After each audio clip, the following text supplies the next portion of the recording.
Hello, everyone, and welcome to another edition of Science Fridays Trivia Nights. My name is Diana. I am your trivia host for tonight and for every night until the end of time, until they stop letting me do this, which will be never. Like I said, I'm Diana. I work for Science Friday. If you don't know Science Friday, we are your one-stop shop for all things science news. As you probably have heard, we have a radio show that happens every Friday. That is why we're called Science Friday from 2 to 4 p.m. Eastern.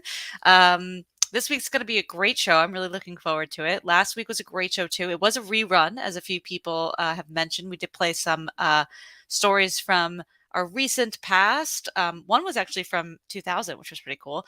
But we played some old stories. We had some people out of town, and so we just took a quick little dive back into our history. So I hope you were able to listen, because some of the questions will be in tonight's trivia night. Thank you again to everyone who is joining us tonight on this Wednesday evening. I've asked people in the chat what their favorite letters are, partly because I wrote a trivia round all about a particular letter tonight, but also because I'm just curious. Let's see. M M is pretty good, says Tom. I agree. M is pretty good. It's a good one. J, always had trouble with it in Morse. That's interesting. That's really interesting. And then I guess is that J in Morse code? That's pretty cool. I had no idea. Um, I So you're from New Jersey, and why? Although I like to think this is like a statement of two separate letters that you like, and also the question, but why? So keep letting us know what your favorite letter is in the chat as I tell you what's going to be happening tonight. So we're going to play 3 rounds of trivia. It's going to take about 90 minutes. In order to actually play a round of trivia with us, you have to enter. Thanks, Zena. D for Diana. I like D as well. D feels like it's round, but it's also got a straight line in it. It's a good letter. So again, 3 rounds of trivia. If you want to actually play trivia and submit your answers to be scored, you do have to put your answers into the answer forms. The answer forms are being entered into the chat right now. But you can also, if you get our emails, they are the same forms. So whichever one's easier for you, go ahead and open those forms now. The thing about the forms is I have auto scoring on, so I do double check the answers at the end of each round. But in order to get the answers right, you should keep your answers as simple as possible. I've programmed in the correct answers, but that is the best way to get the answers right. So normally I don't ask for articles at the beginning like a and the. You don't need those. You don't have to add exclamation points, but I do read them. So if you're off a little bit on spelling, or if somehow a stray comma got in there, don't worry. I will still give you the point for the most part. The rounds are pretty quick, but I do list the questions at the end of each round. So if you need another look at a question, you can always ask me a question about the trivia question while it's happening. But if you need another look before you press submit, that will happen at the end of each round. And if you have not done so already, if you have a YouTube account, which is also a Google account, you can chat with us in the chat. Angelica just let us know that X or Z's are very good letters. Your 8-year-old is right. X, because it shouldn't exist, says the 12-year-old. That's pretty cool. I kind of agree. I'm currently learning Greek, and X is a weird letter. So Tom says favorite letter from SNL to Cabaret, LMNO. Yeah, like one word. Yeah, I remember learning that as a kid and being like, wait, tell me more about this letter that is LMNO. All right, last thing is that the live stream is a little bit delayed. So if you have a question and you put it in the chat and I don't get to it right away, don't worry. I will see it eventually. It just might take me a little bit. So what should you do now? If you're playing with a team, you should assign the team captain. That is the person who's actually going to enter the questions, or rather your answers to the questions, into the forms. The captain, what you should do right now is you should open up all of those answer forms, decide on a team name if you have not done so already, put that team name into the round 1 answer form, and then just copy paste it into round 2 and round 3. It's not happening as often, but sometimes every once in a while, you trust your little fingers and someone writes the first time and then TGE the second time, and my form gets really mad about it. So try to keep your team name the same on all the forms, and my form will just lovely put all of your scores right next to each other. It's a beautiful thing. What are the rules? There are basically only 2 rules. Don't look up the answers online. I won't really be able to tell, but here's the thing. You're going to go to sleep feeling bad tonight, and I don't want that for you. So don't look up the answers online and be nice to the chat. What does that look like? Friendly greetings, not putting the answers in the chat. Please don't put the answers in the chat. And questions or noticings. Those kinds of things are great. For instance, Bob is wondering where the sibling rivals are. I don't think they're coming tonight. They were traveling a little bit and they were seeing some close people in their life, and so I don't think they'll be here tonight. That's okay. I think they'll be back for our trivia night next time. So, but another thing that you can do if you want to, you can send me an email. You can always send me an email and just let me know if there's something. Oh, hey, Jamie, there she is. So the figure out how much bandwidth you have tonight. All right, I hope you can stay on and join us. If not, you are more than happy to sort of watch and play along as much as you possibly can, or just guess. I had a team that left early and they just put some random question answers in the answer form, and that made me laugh. All right, last thing. If there's anything I can do to make tonight more fun, generally a better experience, you can always send me an email, and you can sign up for the emails that are in excuse me, there's a fly in my house. What the heck? Um, you can sign up for the email with the link that I just put in the chat. That's what I was trying to say. All right, teams. Last thing before we get started, there are two upcoming trivia nights. On the 25th of May, in 2 weeks, we're going full herps, mostly snakes, but all kinds of herps with Dr. Emily Taylor. She's great. I just chatted with her. It's going to be a really, really fun night. And then at the end of June, we're going to do another cephalopod week. I know that some of you joined us for the first time at cephalopod week, and so I'm very excited to bring it full circle and do another cephalopod week. Diana Lee is going to be joining us once again because she's just full of cephalopod facts. And it's going to be 2 times the Diana, 2 times the trivia. It's going to be awesome. What do you win? I'm going to send you an official trivia certificate at the end of the night. If you and your team win, I'll send it in the actual mail. Look, I bought new stamps specifically for this reason. So I'm ready and raring to go, and I will send you one of these lovely certificates. It's going to be awesome. All right, teams, let's do this. So we're going to start where we always do, round number 1. So if you get the emails, I always give you a little bit of a hint as to what is coming up. And I let you know that these questions are all about just the letter Q. I decided I'm just gonna look for facts that have sciencey facts that have something to do with Q. So that's entirely what this round is. So good luck, everybody. It's themed, but not really.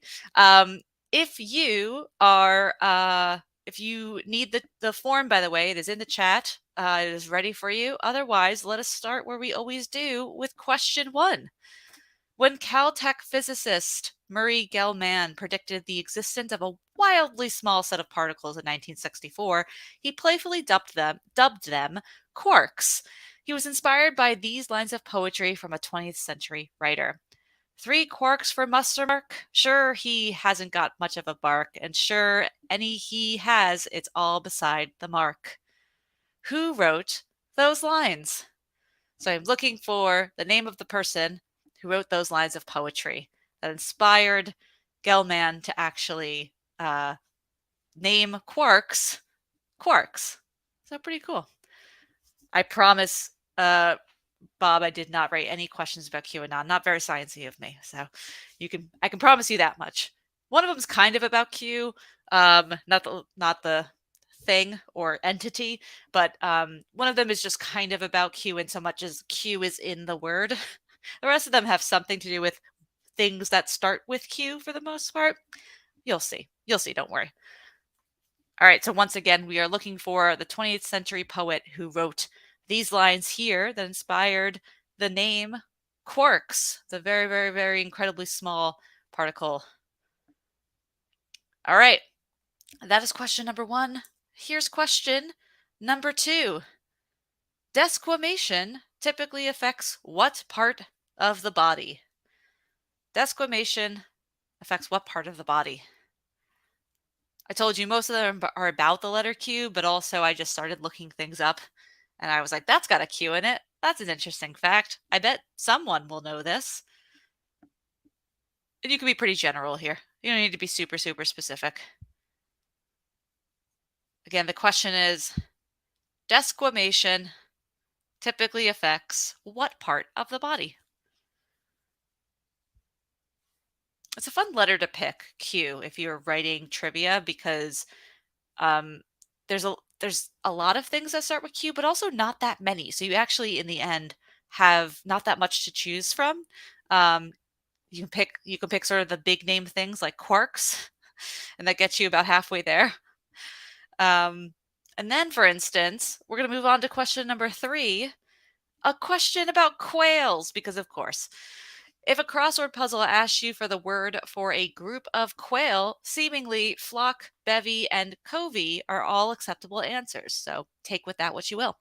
As with pigeons, there are a lot of different quail species, and many of them have extremely memorable names. But which of the following list is not a real type of quail and therefore has been made up by yours truly? Is it marbled wood quail, rockbush quail, Montezuma quail, or bushy-tailed quail? One of those is a name that I made up while I was inputting the correct answers into the form earlier today.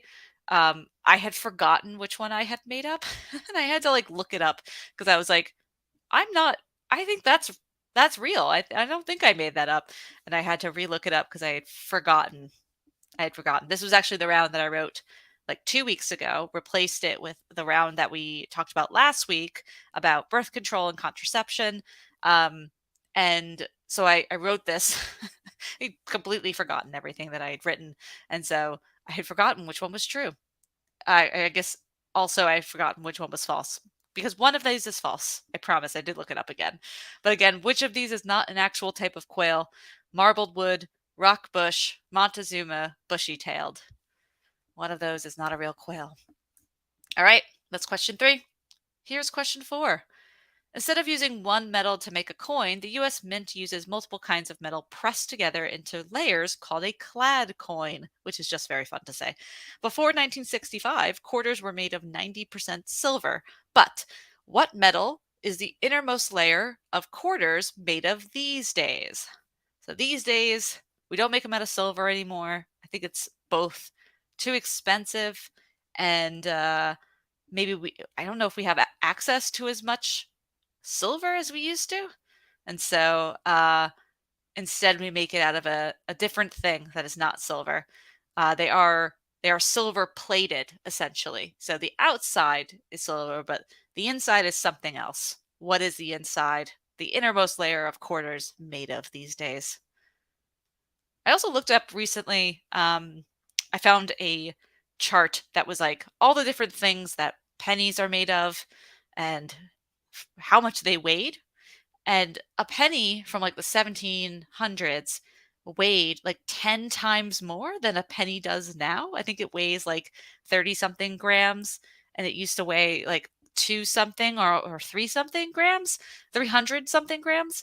Um, and I was just like, God, I mean, I guess you wanted them to be heavy because otherwise you would lose them, and a penny was probably worth more. And so it was worth sort of keeping around. And now we just kind of, I mean, I've literally seen people toss pennies in the garbage. So we don't really think very much of them. But they used to weigh literally 10 times more. I mean, approximately, I say literally, approximately 10 times more than they do right now. So um, that's another fact that you can take with you into your day, y'all. Wait, 300 grams is almost a pound? All right, now I have to look it up because I said that and now I'm gonna get canceled about it. Pennies. Let's see. Oh, I think I'm looking up JC Penney's. 200 grams. Oh, 200 grains. That's so funny. It has it I read it wrong because it separates the gram, so it is still like 10 times more, but uh the difference is that it was 208 grains, not grams. A penny used to be 13 grams and now it's 2.5.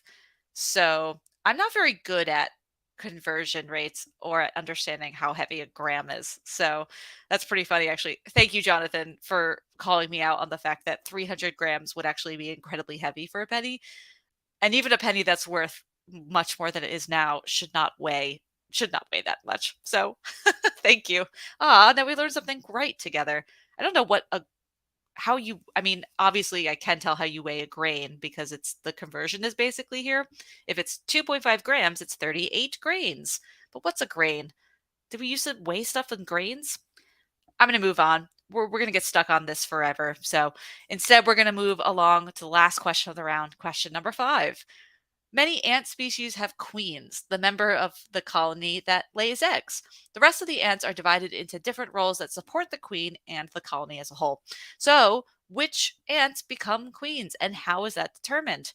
Scientists found that a gene, ILP2, plays a role in determining what ant becomes the queen. This gene usually regulates the ant version of what hormone? Is it melatonin, insulin, cortisol, or testosterone? Which of these, they're called slightly different things because it's not like testosterone in a ant or melatonin in an ant. Um, but it is like sort of the closest equivalent, and it does a similar sort of process in ant bodies that it does in human bodies. One of these is correct and the other ones are not. So again, they found that this gene, ILP2, plays a role in determining what ant becomes a queen, and this gene usually regulates the ant version of what hormone? Sorry, I'm just thinking about 1 pound pennies again. I know I said I was going to move on, but that's really funny. Um, and it just the idea of them weighing a whole pound and having to carry that around. That sounds miserable. I really thought people were much more miserable than they were in the past. um, but pennies now, actually, I learned this from a colleague, and I'm saying it again because I also just read it, and so I know it's correct. They're mostly made of zinc, which I also think is funny. I think they are clad as well, so the inside is different than the outside. Um, I don't know very much. I don't really know very much about about pennies or about coins in general or about mint or currencies. I super don't. All right, teams. This is the last question of the round. We made it. We made it here together. So, as I promised at the end of the round, I show you all of the questions. You have a minute and a half to submit your forms, and then you're done forever. You've got to submit them. You've got to send them off to me to actually score. Good luck. We'll see you in a minute and a half.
All right, teams, if you have not yet submitted your forms, now is the time because the questions, goodbye questions. We'll see you in a bit with your answers. All right, so I need to go score. So if you've not submitted your forms, now is 100% the time to do it. I see them rolling in on my screen over here. I'm going to leave you with a video. This one is adorable. It starts out adorable. It ends adorable. It's packed with really cool facts. And guess what? It's about bats. Ugh. I'm so excited for you to watch it. It's a really good one. Have fun. I'll see you in like 3.5 minutes. Submit your forms. Before we had high-speed video, people had this view that bat flight was just kind of a minor variant of bird flight. But what we've found over and over again is how unbelievably maneuverable these animals are. Being able to manipulate their wings and their bodies in such a way that they can adjust and they can maneuver really boggles the mind. A bat wing framed by the skeleton allows bats to have a kind of control over a three-dimensional shape that would be impossible for any other kind of flying animal.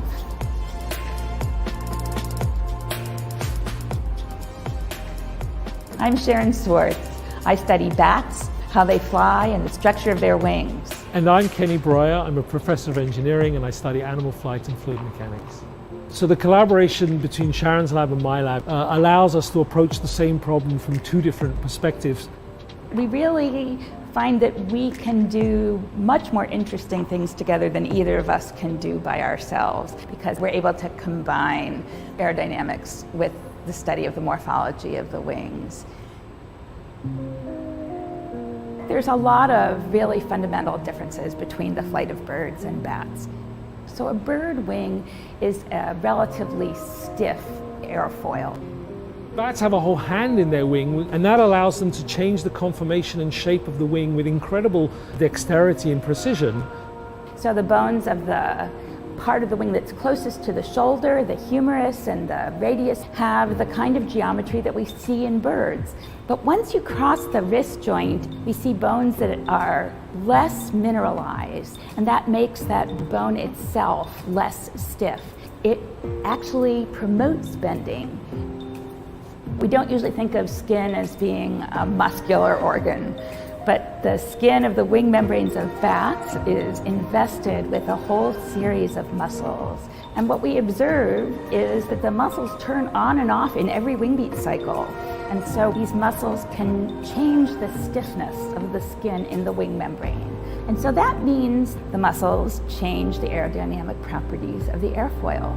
And that's completely different from a bird in the way in which it operates. It bends, it flexes, it puffs out. So they're able to continue to generate lift even as they're moving more slowly. So when we first started, really very little was known about the precise nature of bat flight. We're really interested now in how the animal has evolved to generate these kinds of forces and motions. What can we learn about thrust, about lift, about unsteady flight mechanisms, about muscle activity? And we design these experiments at each stage just to move ourselves forward. So when we do our tests, we use two facilities. One is a flight corridor, which is just a room, and we have our cameras set up in there. Just being able to see in detail how bats move their wings has turned out to give us a lot of insight. The other one is this wind tunnel. The equivalent of a treadmill for a flying animal. We take high resolution, high frequency motion of the wings from multiple angles, and we reconstruct the kinematics of the motion that way. Oh, I'm so excited for you to watch the rest of the video later. That moment where the bat sort of just jumps a little bit, and then it's like, now I'm flying. I love that. They're so cool. Bats are amazing. All right, y'all. Let's get to the answers. Let's do it. So I asked you a bunch of questions. Here's the first one. It was about quarks and how they were named. Who is this portion of a poem by? It's by James Joyce. Ah, that's so nice. I read that actually on our website. We wrote a whole article about the word quark as part of our science fiction series. Pretty cool stuff. I haven't read very much of James Joyce, but maybe now I will, now that he inspires really cool scientists. I asked you about desquamation. It affects what part of the body? Skin. I'm like suddenly, again, I wrote this like a bunch of weeks ago, and I'm like, oh my God, do I remember what desquamation is? It's just like peeling skin. Yeah, it's just skin that's peeling. It's just a little bit of peely skin. Don't worry. I kind of have that condition right now. Not specifically desquamation, it's a whole other thing, but my nose just is a little peely these days because of allergies. Anyone else who has spring allergies, you are my people. I have pretty terrible spring allergies, so one day maybe it'll end. But just wish I can go back to the time before I had spring allergies. When I was 17 years old, that would have been nice. Question 3 was about quails, and I really couldn't fool a bunch of you. It's the bushy-tailed quail. I should have named it something else. That's super obvious. No, there's no quails with bushy tails. But I just like the way it sounded, so that's why I came up with bushy-tailed quail. No, yes, marbled wood squirrel, rockbush quail, and Montezuma quail, all real quails. I made up bushy-tailed. I think it sounds nice, but you clearly saw through my facade. I asked you about the quarter and what it is actually made of. It's not really made of silver anymore. It is made of copper. It's made of copper. And the same is true for the opposite, basically, is true for pennies. They are made mostly of zinc, but they are plated on the outside with copper. So a quarter is really a copper coin, and a penny is really a zinc coin. It is it's all a mystery to me as to why these things make sense to do, but here we all are together. Question number 4, I asked you about this about queens, about ant queens and how they get made. It seems to have something to do with the ILP2 gene, which normally regulates insulin, but has something to do with how queens are made. So I thought that was pretty cool. So yeah. All right, teams. Here's the thing about round one. I made it too easy for you. I made it way too easy for you because you crushed it. Look at all these teams with 5 points. You're welcome, teams. All right, so we've got a bunch of teams. I'm going to read out all of the scores for all of the teams. Okay, great. I'm going to read out all of the team scores from the bottom up. So with no points so far, that's okay. They came late, and so they just entered random words into the into the form. Our friends the hippies, good luck. You're here. You'll do better on round 2. With 1 point so far, we've got the Stay at Homies, very good team name, Magnificent Manatees, Fox Kits, Cinder Squid, Cahill Climbers, and Dancing Fish. You all have 1 point. With 2 points, we've got Trace Cabezas, Snake River Snakes, Sci-Fam, Prairie Scooters, Porker Knight, Nebula Knights, Munchkinhauser by Proxy, Lottie and the Pigeons of Power, Humphs, Dr. Corday, Cupertino. Again, you all have 2 points. With 3 points so far, we've got Tulsa Gooners, Sweltering Swifts, Orion's Belt, and Freehold, New Jersey. Again, you all have 3 points. Tied for second place with 4 points, Ultraviolet, Professor and the Castaways, Spring Flowers, Los Gatos, Leo DeGrand's Must Die, Buckeye 5, Biologist with Brain Frog. Brain Frog. Ugh, that's hard to say. And with 5 points, all of these teams, you're going to have to duke it out at the top. Trained Observers, Sibling Rivals, Team Aries, Raven Puffles, Herpetophilia, Greek God of Revelry, and Argonauta. Y'all know a lot about the letter Q, or just random stuff that I found on the internet. Congratulations. All right, teams. The next round, it's called On the Nose. And you know why it's called On the Nose? Because it's all about noses. I'm going to show you a photo of a nose. And for the most part, you're just going to have to tell me whose nose it is. Sometimes you're going to have to tell me some other facts about it. You're going to first have to find out whose it is, and then you have to tell me something else. And there's also some other random questions in there. But this round was built upon here is a nose, whose is it? So I hope you look at all those boopable snoots as you're walking around the outdoors and zoos and your home. And yeah, I've been thinking about noses a lot. I wonder why. Oh, that's fair. I did pronounce that wrong. I can't. There's so many names. I have to just figure it out really quickly. Poker, like poker night. That's good. I like that. Congratulations, team. You stumped me a little bit, but I'll pronounce it right the next time. All right, question number 1 for round 2. And really quickly, I'm going to put the answer form in the chat if you need it. That is the place to put your answers. All right. Whose nose is this? I've given you a tiny hint that it's a mammal nose. And that's all you need. Whose nose is this? It's very cute. You don't have to get too specific with this one, by the way. I'm looking for the general answer here. You can be pretty general. You do not need to tell me the species name of this nose. I just need to know whose nose this is. That's really it. Gosh, it's a fun round. I like picture rounds. Sibling Rivals last week kind of inspired me to do a picture round myself. I haven't done one in a while. Jonathan says this round is the song of my people. I like that. Are your people nose people, John? I just hope that are they just walking around booping all the dogs that they could possibly boop? I hope so. That would make me happy. All right. Whose nose is it? That's question 1. Question 2 is a slight change on the whose nose is it question. Where does this special nose live? So this is a nose. Figure out whose nose it is, and then tell me, does this nose live in Bali, New Guinea, Borneo, or Palawan? It lives... Oh, see, okay. I'm seeing also... Sorry, I have 2 C's there. That's weird. I usually catch that. Either way, it's correct. It's the same on the answer form, so just pick the name that you want to pick. Sorry about that. That's annoying. I usually catch those, but it's been a long week.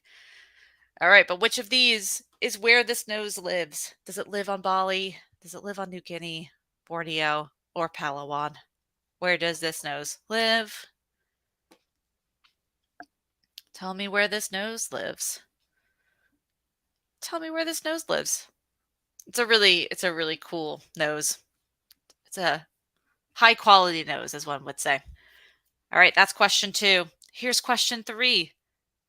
Who smells with this snoot? We've got a very interesting looking snoot here. I know this one's a little pixelated. I tried my best to make it as big as possible because it's a very interesting snoot. So it's a little pixelated, but this is the best picture that I could find of this particular snoot, and so I wanted to use this one. And so you have to tell me whose snoot this is. I had not really seen this snoot in the past. This one was on a couple of lists, so I did look up like a cool animal noses kind of lists, just to see what was out there. And this one was on it. So I feel like if you've got kids, like kids who really like any of the books that are just like about animals of the jungle, or animals of the Sahara Desert, or of the place, I feel like they probably know this animal snoot. I feel like it's one of those ones that people throw in as like, and here's one that you might not know about too much. So tell me whose snoot this is. That's question 3. Question 4, it's about snoots. So we probably know what dogs' noses look like, even if you haven't had one or you haven't been around them very much. Here's a dog snoot. They are the ultimate boopable snoots.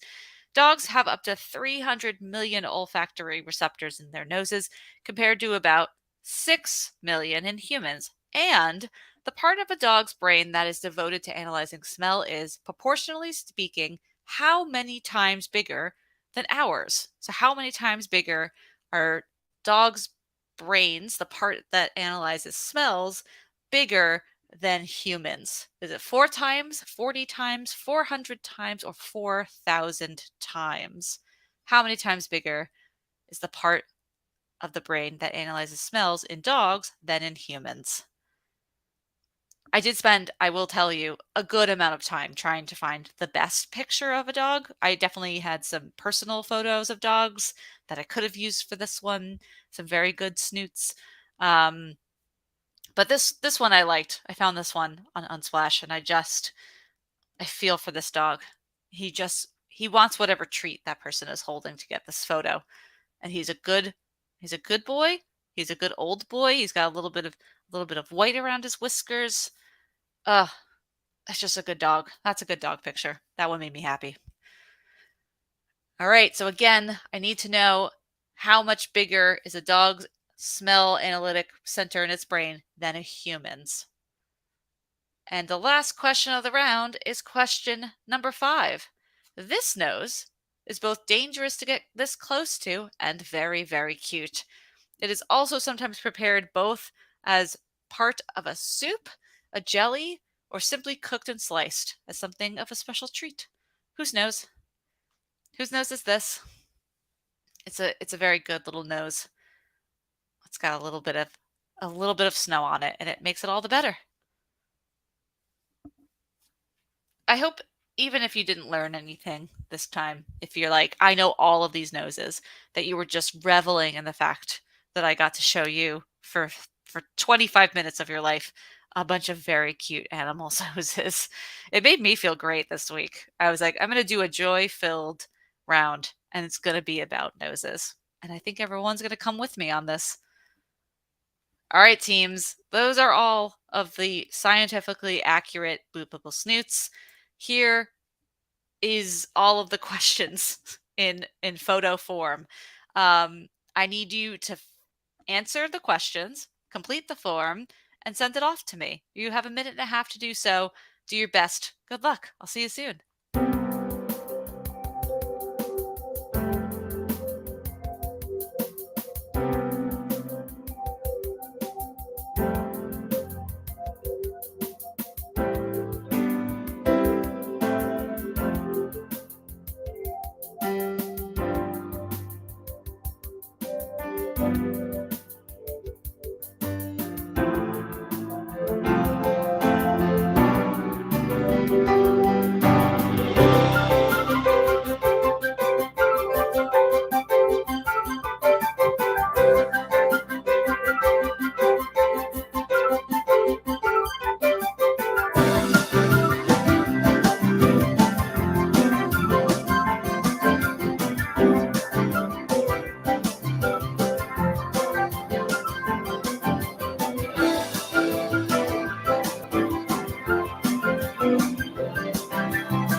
teams, it's your last time to boop those snoots. And they're gone. All right, you'll see them again in the answer section, I promise. If you have not submitted your forms, now is the time to do so. I think I have I've done better on this round. There are some questions where like they're probably going to get this one. They're going to do great, and there's other ones that I thought you'd do better on. And I'm excited that I tricked you in the way that I thought I would. Anyway, I'm not going to gloat. I'm just going to show you another video. Well, I'm going to show you the second half of the video that I've already showed you about bats, about flight, and they're just as adorable as you hoped they would be. Submit your forms if you have not done so already. I gotta go score. Good luck, teams. The other one is this wind tunnel. The equivalent of a treadmill for a flying animal.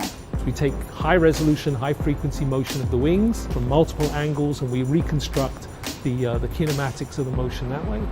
And then we fill the wind tunnel with a cloud, and we record the motion of the particles of that cloud. And from that we can reconstruct the wake. And that lets us learn a lot about how it uses the wings to produce aerodynamic forces. Once we've taken measurements with the animals, we recreate aspects of that using engineered robotic flapping wings that we test in the wind tunnel. And there we can do things that we can't ask the animals to do. And it does provide a lot of inspiration and ideas of things that we might try for building robotic flying vehicles. So one of the things that bats do extremely well is landing.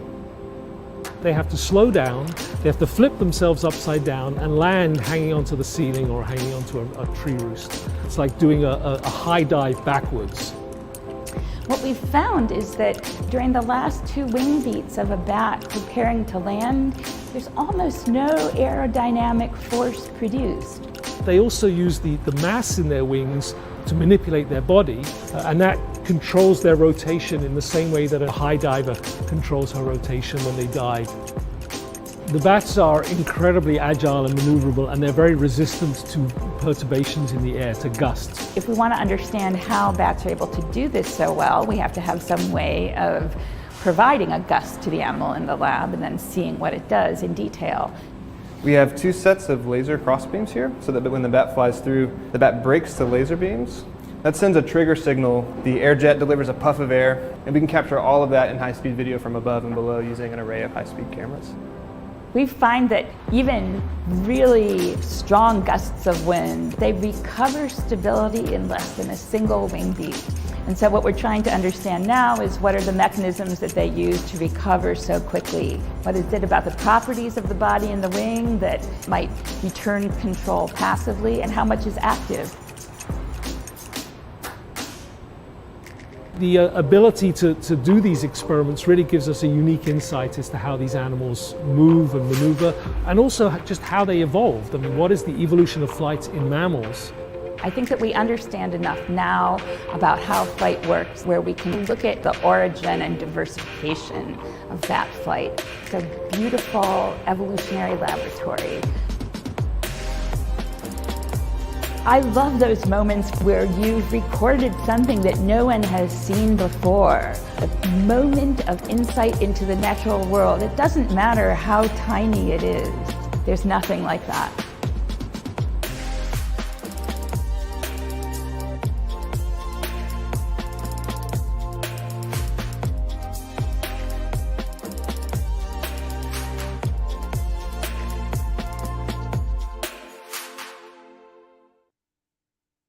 Oh, I just think they're so cool. I love the idea, like, it's so amazing to be the person who took a photo or a video of a thing that has never been recorded before. That is so awesome. I just love that. I think that's amazing. All right, teams, we have to get to the answers. So let's go ahead and do that. Ba-ba-da-ba. Look at this snoot. That's a really good snoot. And I was pretty sure that you all wouldn't believe me unless I showed you what the snoot looks like. Whose mammal is this snoot? It's actually a bear. Oh, I got you all. I thought that maybe it looked a little bit too much like a pig nose, and only 2 teams guessed bear. Those teams got it.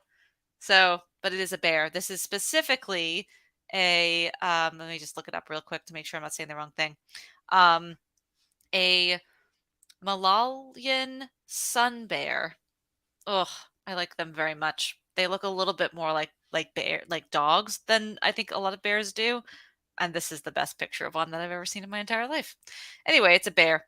It's a pretty cool sun bear. So, all right, let us move on to question number 2, which was about this interesting looking nose. This nose is this nose is from the let me just make sure I've got the name right. Proboscis monkey. They live in Borneo. Look how cute they are. He's got knowing eyes, this one. I just feel like this specific monkey just knows more things than other ones. It knows that its nose looks great too. So, oh, very good. It's a very good one. When in doubt, pick C. It's a really good. Yeah, especially when 2 of them are C. You're right. All right, teams. Question number 3 was about this snoot. A lot of you guessed tapir. You are close. It's a tapir-like animal, but it is not a tapir. It is a saiga. It's one of these little guys. It's an antelope. Look how cute they are.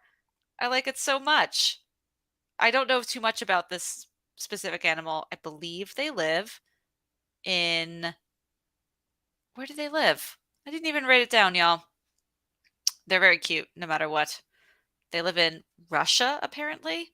Wait, did they live in Russia? They kind of look like they can withstand a winter pretty well. They're pretty cool. I like them a lot. Um, they they do look like a Star Wars creature. They really do. Looks like it was imported from Tatooine. You're very right. Yes, I wouldn't be surprised if perhaps some of the people who helped make Star Wars happen were inspired by this animal. It does have an otherworldly sort of nose-like to it. All right, question number 4 was about the smell analyzing center of dogs' brains, and they are 40 times bigger than humans.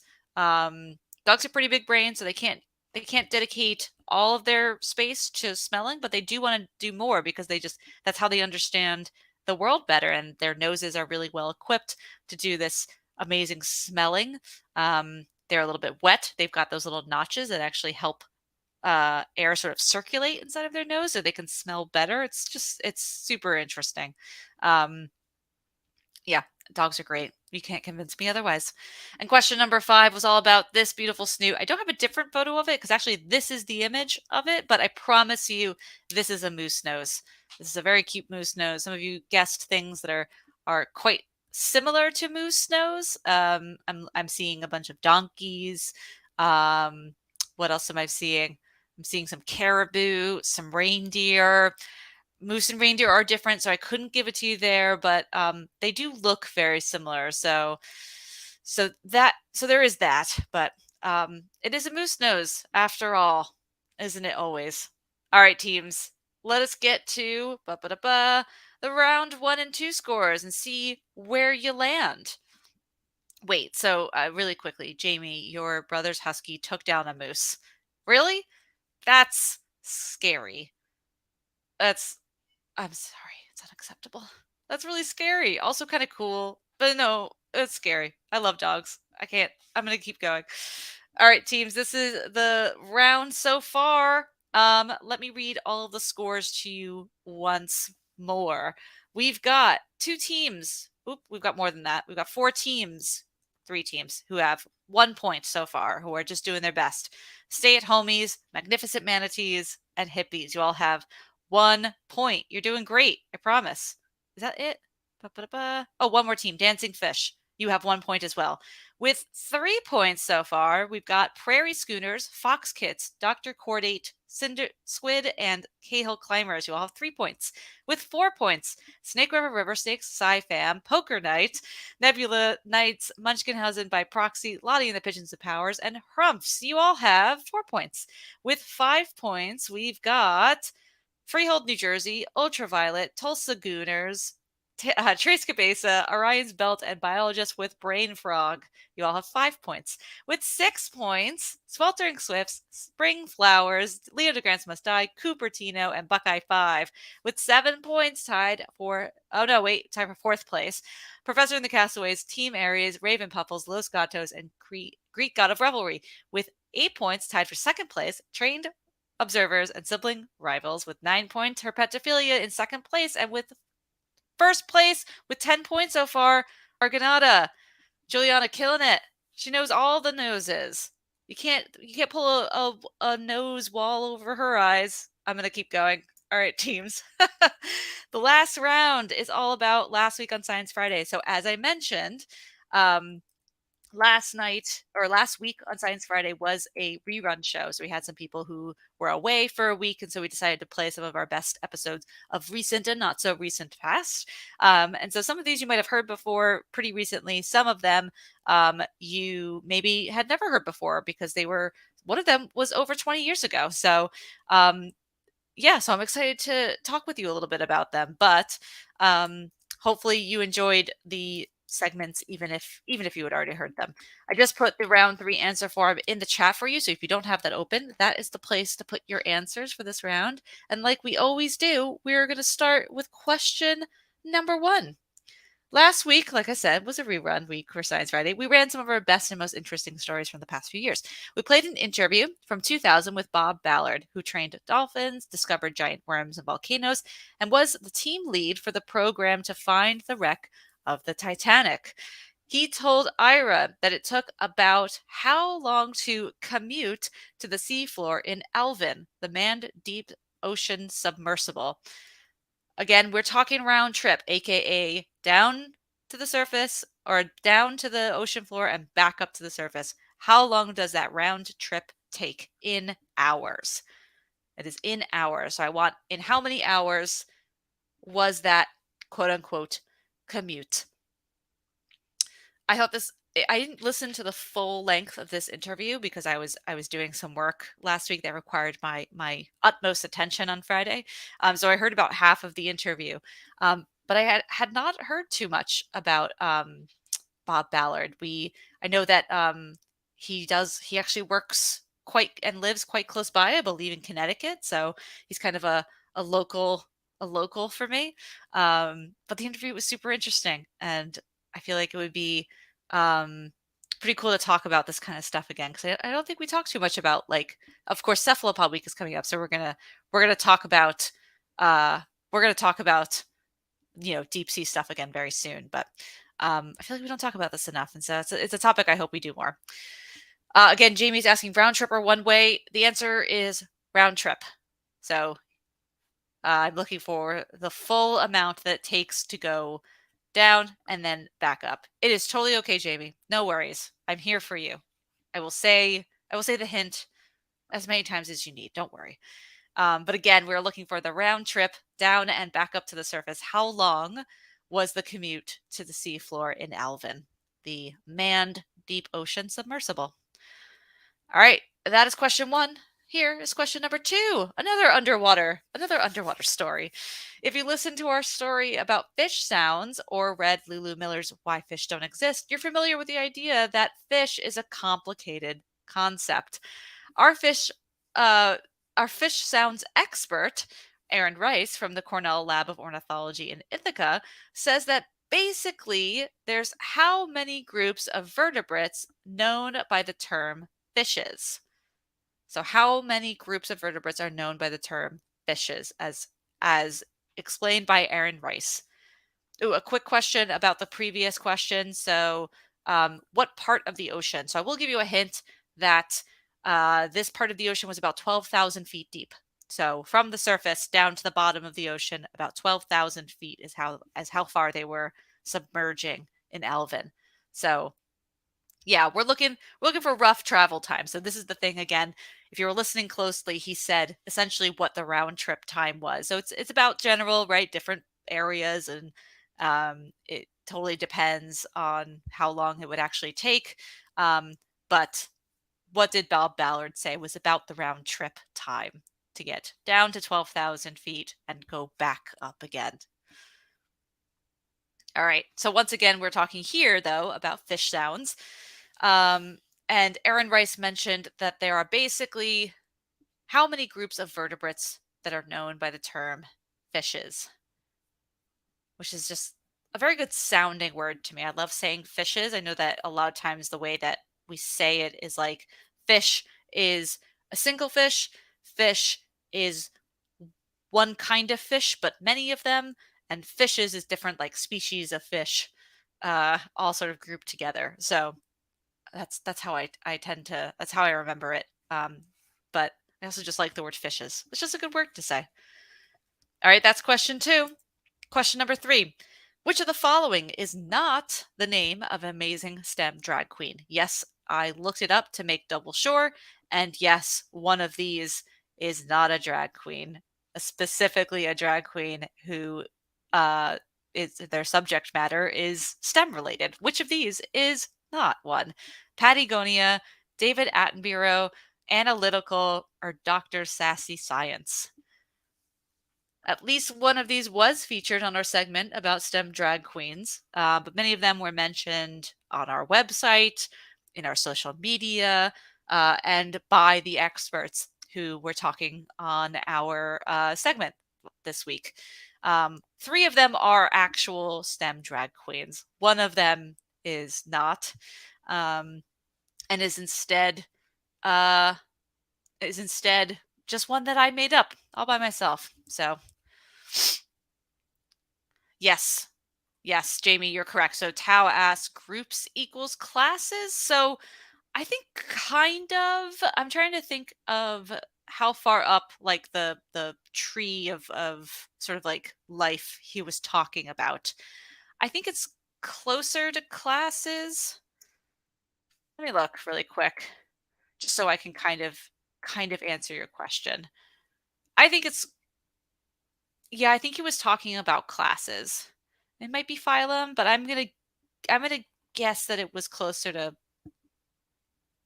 I'm gonna be honest. I'm not a phylogeny expert, and so the difference between the two is hard for me to to parse.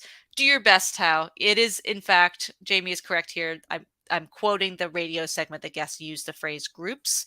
Again, this is for question 2. Do your best. Sorry that I can't help out more. I probably should have gone to school for a science topic and then I could answer these questions a little bit more. Juliana says it's classes, and you know what? I trust her. So let's go with that. Ooh, a great question. So are they drag queens that do STEM research? Some of them do research. I don't. I know for sure one of them works in a science field. I don't think they do research, but I do think that they work at a large company in a science specific area. They do personal research, and then they share sort of like their passions for topics about either nature or math or technology or whatever it is that they have chosen specifically as sort of like their niche. So I don't think any of these are specifically researchers, but I'm positive that there are researchers that do drag. So there simply must be.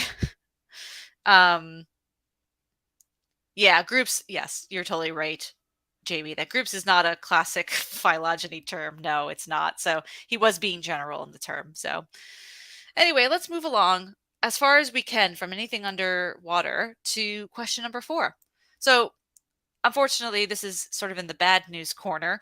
When a person loses their spouse, their own risk of mortality goes up too. For men, it goes up twice as high than their married counterpart for the first 6 months. And then it also goes up in women as well, but it's not quite as high. So I'm basically quoting our researcher Mary Frances O'Connor, who said this, and so I couldn't find the numbers exactly, um, but yeah, it goes. It's not great for everybody involved. However, the question is, what did Mary Frances O'Connor, author of The Grieving Brain, call this part of the human condition? So essentially, this is a phenomena. The fact that if you lose a spouse, your risk of mortality also goes up. What is this phenomenon called? That is essentially what I need to know. What is the name of the human condition phenomenon that Mary Frances O'Connor sort of describes here as part of her um, segment that she did with Ira a couple months ago now? We re-aired it this week. This is a great segment. If you have not read this book or listened to the segment, Mary Frances O'Connor is an incredibly interesting person. She has written this whole book about how grief shapes the brain. And as it turns out, it is incredibly relevant to, I mean, the human condition it is relevant to, But it's also really relevant to these times when a lot more people have someone in their life who has recently passed away, and people are curious about what it's doing to their brains. Um, so this one really resonated with a lot of people, and oh, Cam, thank you for saying that. I mean, it is both really touching to hear that this segment moved you, but also um, I hope that you were able to sort of take comfort in the people around you as well. It's tough. It's a tough subject, but I'm really happy that she's come on, and I'm really happy that we took a chance to re-air it, because not everyone listens every week, and so it was a great chance to sort of re-talk about this subject and interface with our audience online as well. All right, teams. We're going to move along to a wild card question at the end of the round. It's all about the book that we're reading for our book club, by the way. If you don't know, Science Friday has a book club. We're reading together The Last Days of the Dinosaur. And so I decided to write a question about that specifically. So next week, you'll hear this segment next week. We're actually talking to Riley Black about her new book, The Last Days of the Dinosaurs. But the SciFri Book Club is already reading it together this month. You can go to sciencefriday.com/book club to find out more. But here's the thing that I learned. So the asteroid that slammed into the Earth ended the age of the dinosaurs, the Mesozoic era, which contained the Triassic, Jurassic, and Cretaceous periods, and it kick-started the rise of mammals, which is why we are here now. What is the name of the first epoch of the Cenozoic era, directly following the Cretaceous period about 66 million years ago? So essentially, I'm asking, right after the Cretaceous period, what happened? So, the 66 million years ago, and give or take one day, sort of the day after the asteroid struck, what new epoch was declared to start by humans many, many millions of years later. But essentially, I'm looking for the epoch. So there are eras, periods, which fit inside of eras, and then there are epochs, which fit inside of periods. So I'm looking for sort of the smallest integer, almost, I guess you can call it. Again, it's called an epoch, and it's the one that followed the Cretaceous period, right at the end of when the dinosaurs were no longer there. I know, I'm sorry. I tried to make the question about something that you might know, even if you aren't reading the book. So do your best guess. I'm sorry, Zita. I'm really loving it, by the way. If you're not reading our book so far, I love, first of all, getting the first copy from the library is like such an honor. Like, I was like, oh, it's me. I get to have it first. Yay. I'm so excited. But besides that, I really love this book. It is really just both an easy and a terribly hard read. If you haven't started it yet, Riley describes the speed at which the asteroid hit the Earth in a way that I have never read before, and it's like seared into my mind now. I think she describes it as going so fast that it's not a blink and you'll miss it kind of thing. It's a look for it and you'll still miss it kind of thing. It was moving like 44,000 miles per hour through space. I mean, we move pretty fast. We move like 67,000 miles around the sun all the time. So we're also moving fast, but this thing was just jettisoning through Earth and just slammed into it. Anyway, it's a great book, and she describes what it was like for the dinosaurs, but also the other animals that survived or maybe didn't into the next great epoch, which is called what? That's how I'm circling back to the question. All right, teams, I've talked for far too long about this book, and so now it is time for me just to show you all of the questions. Here are all the questions. You have a minute and a half to submit your forms, as you always do. Good luck, and I'll see you soon. Enjoy the music.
All right, teams, here's your last look at the questions, and away they go.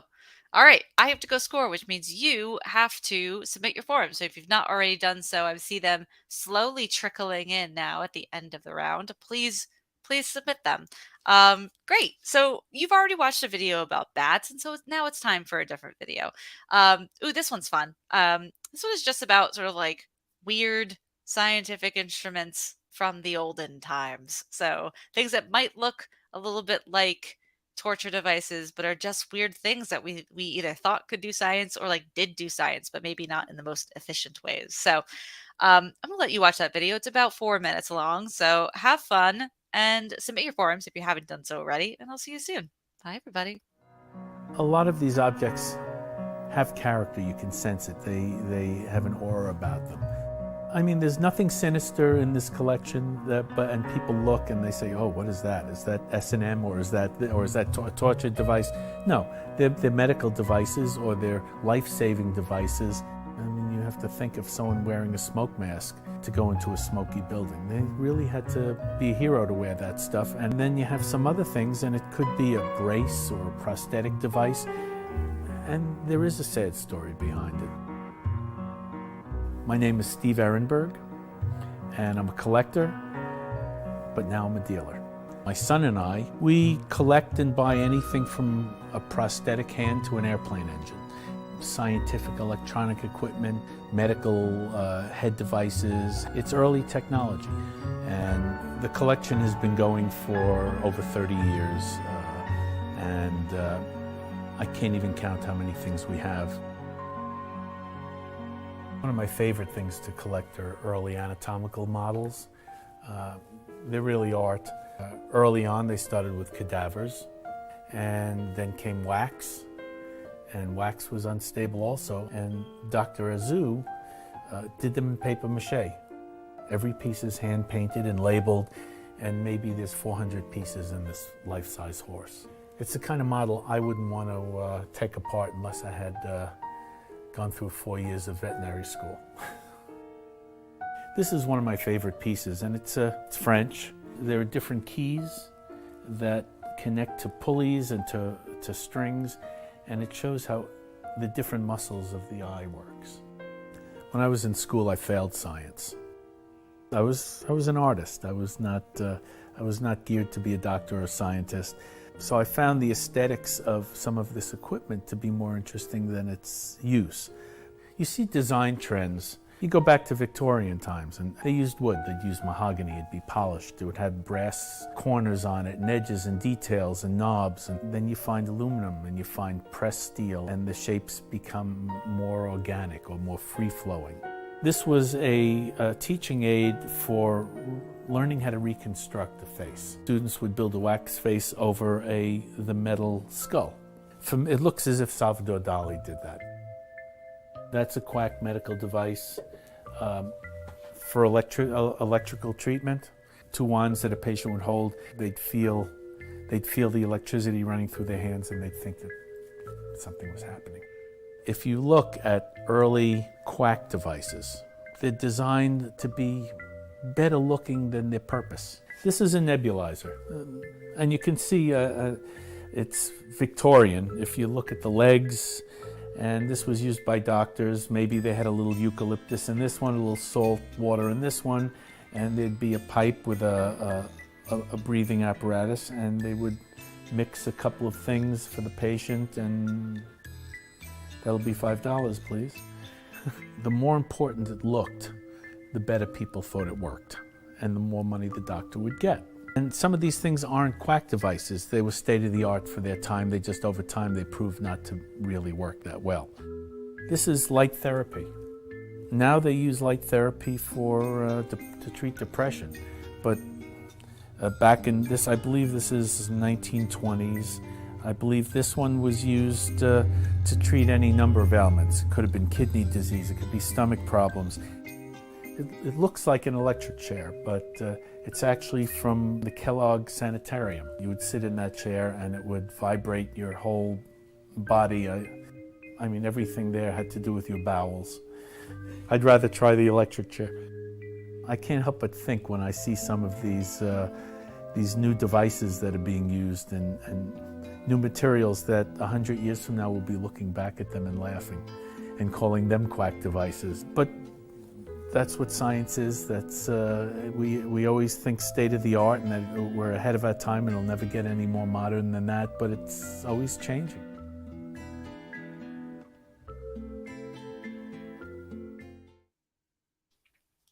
I love that. I love the idea that like these things look nuts now, but like things that we're making now are probably going to look very, very weird to people in the future. It makes me think a lot about the future in a way that I don't want to. Anyway, I'm going to move swiftly along.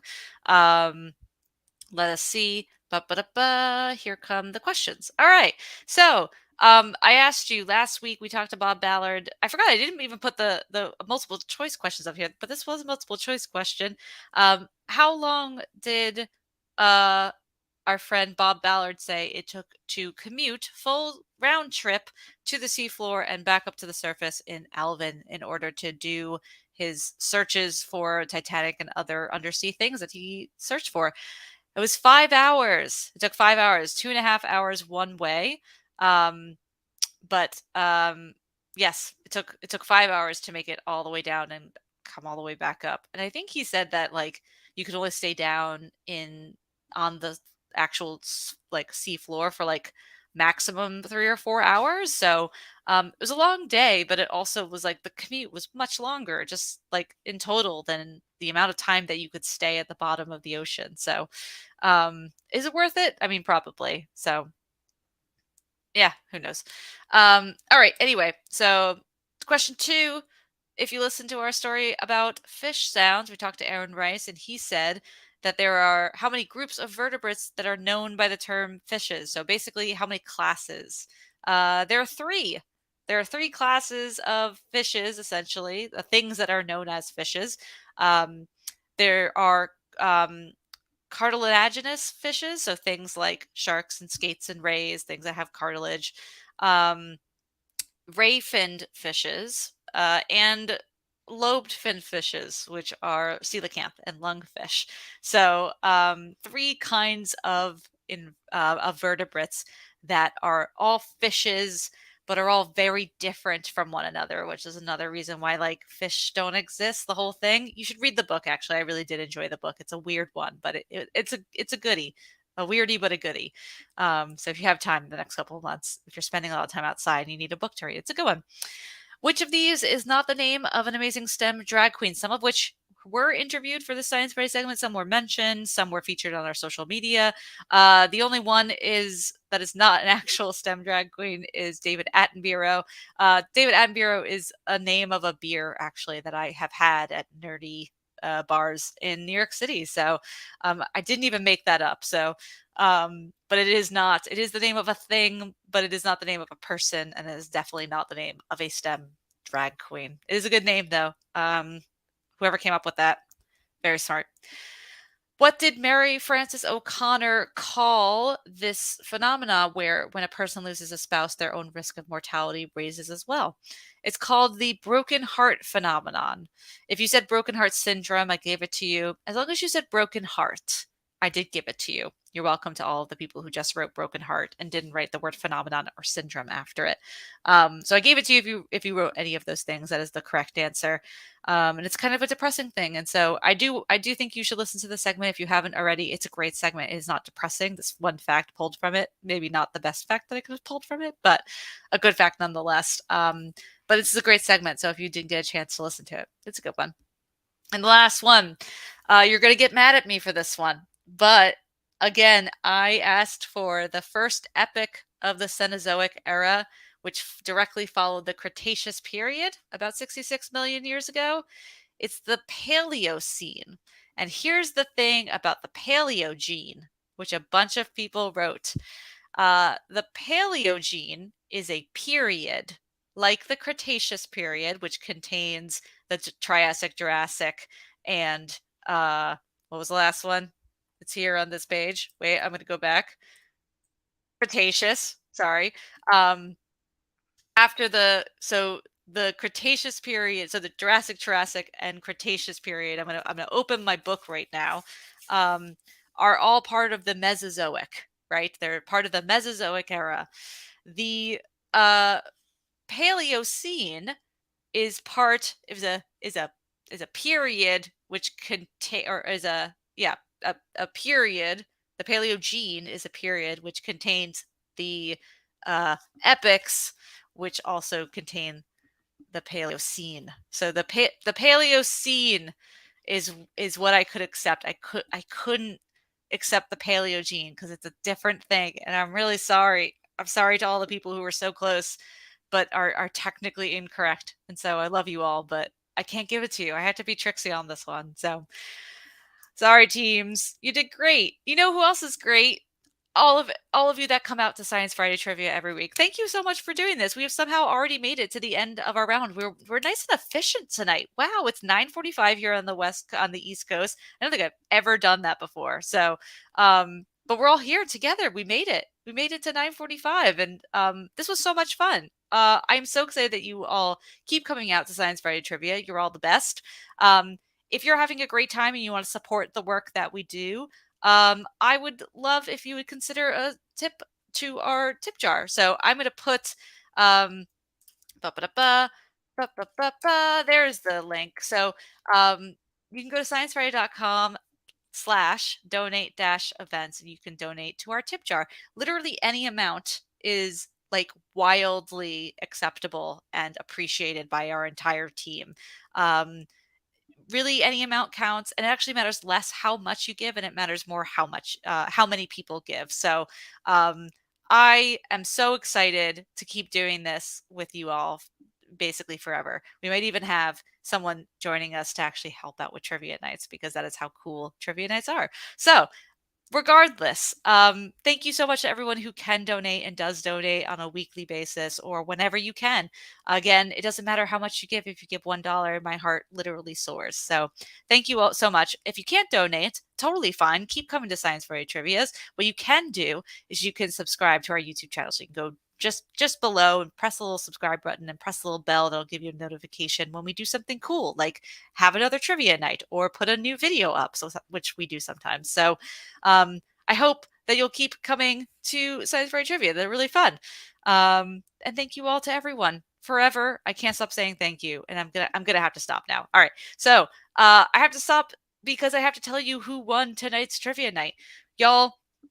Even if I accepted Paleogene, it wouldn't have mattered. It wouldn't have mattered because there was one team that, gosh darn it, got all the questions right. Literally 15 points. They've come out on top. They know everything about the letter Q and all the science things that have to do with that letter. They know all of the boopable snoots, and they listen incredibly closely to Science Friday. And that team is Argonauta, our friend Juliana. Congratulations! 15 points! Huge! Huge! I'm so excited to send you a little certificate in the mail. I'm going to send it tomorrow morning. It's going to be super exciting. You did great. Congratulations, team. Yay. Here's a little claps. Everyone put claps in the chat, please. Either the word clap, clap, clap a bunch in a row, or maybe a little emoji. That would make me happy. Congratulations! You did great. And congratulations to all of you. You all did great. You all came out here and you all learned cool things about science things, or you proved to me that you already know all the same stuff that I know. So you don't even need me to know the things that you know. So I hope you have a great time playing trivia night with us. One update is that I'm taking next week off because I'm not going to be around next week, and so we're not going to be meeting next week. However, we're back in 2 weeks, May 25th.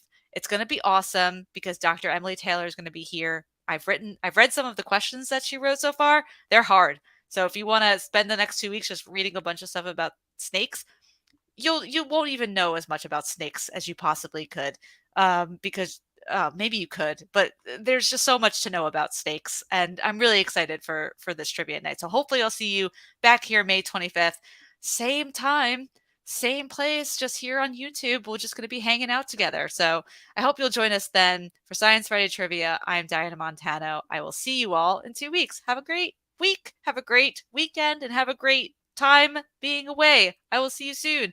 And yes, Jamie, it's all snakes. There's no round 3 from the show. All snakes all the time. So get ready for 3 rounds all about snakes. I can't help but do it. There's just so much cool stuff to know about snakes. So, all right, teams, I will see you then. Have a good night. Bye-bye.